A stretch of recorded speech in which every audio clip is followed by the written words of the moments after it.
смотрите новости, в студии Надежда Саханская. Здравствуйте. Главные темы этого утра. Об обстановке региона на всю страну Айсен Николаев рассказал телеканалу «Россия-24» об эпидситуации в республике. Кабала или мера поддержки. Якутия стала одним из лидеров по программе дальневосточной ипотеки. Собаки лают, контроль продолжается. Органы прокуратуры республики следят за соблюдением законодательства об ответственном обращении с безнадзорными животными. Министерство здравоохранения Якутии выражает соболезнования родным и близким скончавшегося несовершеннолетнего пациента Горной центральной районной больницы и сообщает, что начата проверка по факту смерти несовершеннолетнего, которая 18 января скончалась в стенах больницы. В район направили комиссию во главе с заместителем министра здравоохранения Якутии Любовью Брунашовой для установления причин происшествия, оказания практической и методической помощи. Айсен Николаев принял участие в интервью на телеканале «Россия-24». Во время беседы глава региона ответил на вопросы, связанные с эпидобстановкой. В частности, глава Якутии поделился статистикой по вакцинации взрослого населения и ответил на вопросы, когда начнется прививочная кампания против ковида у детского населения республики. У нас в Якутии вакцинация в принципе идет неплохо по сравнению с другими регионами. Сейчас первым компонентом по Якутии, по всей 77% взрослого населения провакцинировано. Город Якутск уже 80%. Есть у нас районы, где уже 99% взрослого населения уже получили и первую, и вторую прививки от коронавируса. Что касается вопросов по подросткам, мы ждем, когда партии спутником начнут поступать в регионы. В принципе, на меня тоже жители выходят республики, которые хотят, чтобы их дети вакцинировались. Здесь, конечно, вопрос сугубо добровольный. Будем по поступлению уже вакцины, уже вопросы вакцинирования подростков в добровольном порядке решать. Также Айсен Николаев рассказал об ограничительных мерах в республике и заполняемости коек в больницах заболевшими омикроном. У нас в республике, к сожалению, омикрон уже достаточно большую долю занимает, особенности в городе Якутске. Рост заболеваемости значительный по Якутску в первую очередь. Вот сегодня 761 человек. Это больше всего за всю пандемию, вот за эти 2 года. При этом 75% это город Якутск. При этом количество госпитализаций у нас стабильное. Мы видим, что незначительный рост есть, но на сегодняшний день, например, у нас 1300 коек, из них на сегодняшний день заполнено 900. При этом это по всей республике, при этом мы можем развернуть до 4500 коек в случае необходимости. Количество повторных заболеваний коронавирусом, согласно данным различных исследований, выросло в России в 5-10 раз из-за прихода штамма омикрон. Так заявил глава Минздрава Российской Федерации Михаил Мурашко. Омикрон продолжает распространяться по территории страны, и система здравоохранения перестраивается под его особенности, отметил глава Минздрава. В России официально зарегистрировано 1682 случая заболевания омикроном. Однако на самом деле их гораздо больше, так как не все образцы зараженных секвенируются, заявила вице-премьер Татьяна Голикова. По ее словам, среди заболевших новым штаммом лишь 27,9% прошли полный курс вакцинации. Также глава республики Айсен Николаев призвал руководителей районных и городских администраций приостановить проведение выездных отчетов с участием населения в связи с ковидом. В ходе заседания регионального оперштаба он подчеркнул, что необходимо предпринять все меры, направленные на максимальную защиту жителей. Это касается наращивания и сохранения темпов вакцинации и ревакцинации, формирования запасов лекарств, обеспечения контроля над соблюдением ограничительных мер. Айсен Николаев подчеркнул, что главы районов, исходя из эпидситуации, не ожидая указания от оперштаба, должны предпринять меры по введению дистанционного обучения и закрытия организации дополнительного образования. Тем временем якутский город Нерюнгри лидирует среди моногородов Дальнего Востока по реализации государственной программы льготного кредитования «Дальневосточная ипотека». С момента расширения программы с октября 2021 года здесь выдали 132 кредита. На сегодняшний день по всему Дальнему Востоку принято порядка 1000 заявлений на получение ипотеки в моногородах. Выдано 484 кредита. Среди регионов Дальневосточного федерального округа лидером по реализации программы в моногородах стала Якутия, обогнав Приморский край и Амурскую область. На контроле органов прокуратуры республики находится соблюдение законодательства об ответственном обращении с безнадзорными животными. В рамках этой работы органы прокуратуры на системной основе проверяют региональные пункты передержки собак.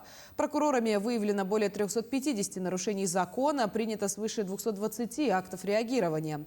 В результате принятых мер и взаимодействия с органами местного самоуправления созданы приюты для животных в 7 районах. В 10 организованы работы по их созданию.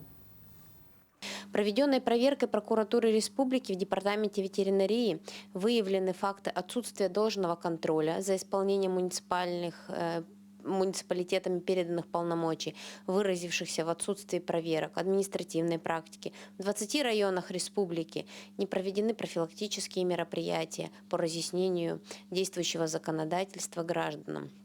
Также допускались факты ненадлежащего рассмотрения обращений граждан по вопросам нарушения законодательства об ответственном обращении с животными, проверки по которым фактически не проводились. По фактам ненадлежащего отлова безнадзорных животных прокурорами внесено 16 представлений, по результатам рассмотрения которых к дисциплинарной ответственности привлечено 11 лиц. Усилена работа специализированных организаций по отлову, дополнительно привлечено 115 работников, выделено 19 единиц спецавтотранспорта. Вместе с тем возбуждены уголовные дела по ранее имевшимся фактам нападения собак на жителей Якутска. Так, по части 1 статьи 293 Уголовного кодекса Российской Федерации возбуждено уголовное дело по факту халатности должностных лиц окружной администрации. По этой же статье уголовное дело возбудили и по факту нападения собак на женщину в районе агротехнологического университета. Проверки по данной линии продолжаются, в том числе дается оценка данным о жестоком обращении с животными при отлове. Алмаздортранс перевезет более 30 единиц горной техники по Усть-Кутскому зимнику на северной площадке Алроса. Технике предстоит добывать алмазоносную руду и перевозить горную массу в Нюрбинском и Батуобинском карьерах и с новой трубки Майская. В горнообогатительные комбинаты завезут экскаваторы, бульдозеры, карьерные самосвалы. 3 самосвала уже перевезли в Накын. Часть техники мы уже отгрузили за отработанные дни января. У нас отгружено 7 тралов. То есть 7 тяжеловесных мест мы уже забрали. Планируем планомерно в течение зимника всю эту технику завести на площадке Алроса для запуска в работу. Кроме своих тралов мы задействовали тралы привлеченных перевозчиков, которые нам помогают осуществить эти перевозки. Свое десятилетие отмечает Государственный комитет по обеспечению безопасности жизнедеятельности населения республики. Ежедневно комитет осуществляет организацию и координацию мероприятий в области защиты населения и территории республики от чрезвычайных ситуаций. На круглосуточном дежурстве находится боевой расчет в количестве 491 человека личного состава и 330 единиц пожарной техники. Общая штатная численность службы спасения составляет 196 единиц на 6 территориальных подразделений. Проводится работа и по подготовке к паводковому и пожароопасному сезонам. Так, планируется формирование нештатных групп по реагированию на тушение пожаров в количестве 35. Это 285 человек из числа личного состава территориальных подразделений противопожарной службы республики. Мы сейчас реализуем проект наличия на территории республики воздушного судна у полярных авиалиний, который должен быть оборудован и быть готов к новому лесопожарному периоду, оборудованный искусственным вызыванием осадков. Заказчиком в этом проекте у нас будет выступать служба спасения, и 2 сотрудников уже в ближайшее время поступают и повысят свою квалификацию в этом направлении. Скоро будущим звездам якутской сцены предстоит собраться вместе онлайн. С 20 января стартует прием заявок на фестиваль Той Хаям, пока только от взрослых. Победителю конкурса, обладателю гран-при, достанется сертификат на 200 тысяч рублей. Какие в этом году внесли изменения, узнавала Ивана Филиппова. Гран-при уходит в поселок Сунтар Тамаре Поповой. Ваши аплодисменты. 30 лет республиканский фестиваль Той Хая проходит в селе Арылах. В Мирнинский район съезжаются таланты со всей Якутии. Благодаря конкурсу родились звезды якутской эстрады. Ангелина Файрушина, Павел Семенов, Иннокентий Васильев, Виталий Ачиров, Гаврил Николаев и другие. Все эти годы я выступал перед зрителями как победитель фестиваля Той Хая. Сегодня очень много конкурсов, но многие забываются. А фестиваль Той Хая проходит ежегодно.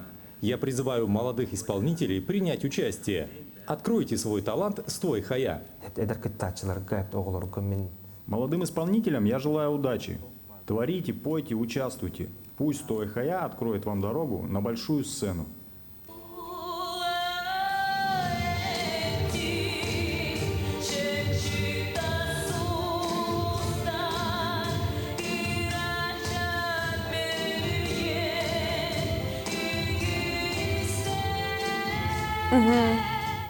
В 2021 году обладателем гран-при стала Инна Донская. Девушке вручили сертификат на 200 тысяч рублей. Денежная премия давайте, стала да, отличным скажу. толчком для дальнейшего развития моего творчества. Наконец-то сбылась моя мечта. Я купила музыкальный инструмент, выпустила 2 авторские песни. В этом году с гастролями ездила в Кобяйский и Анабарский улусы.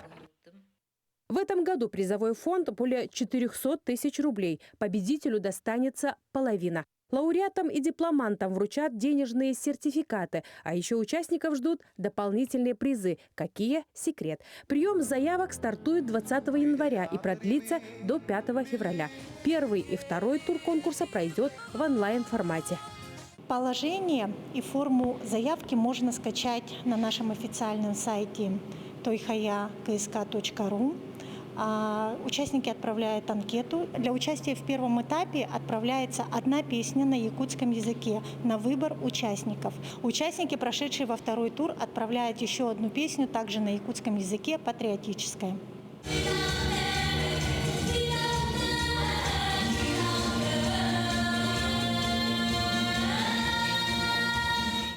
Юбилейный год организаторы решили отметить по-особенному, расширив возраст участников новой группой от 8 до 17 лет.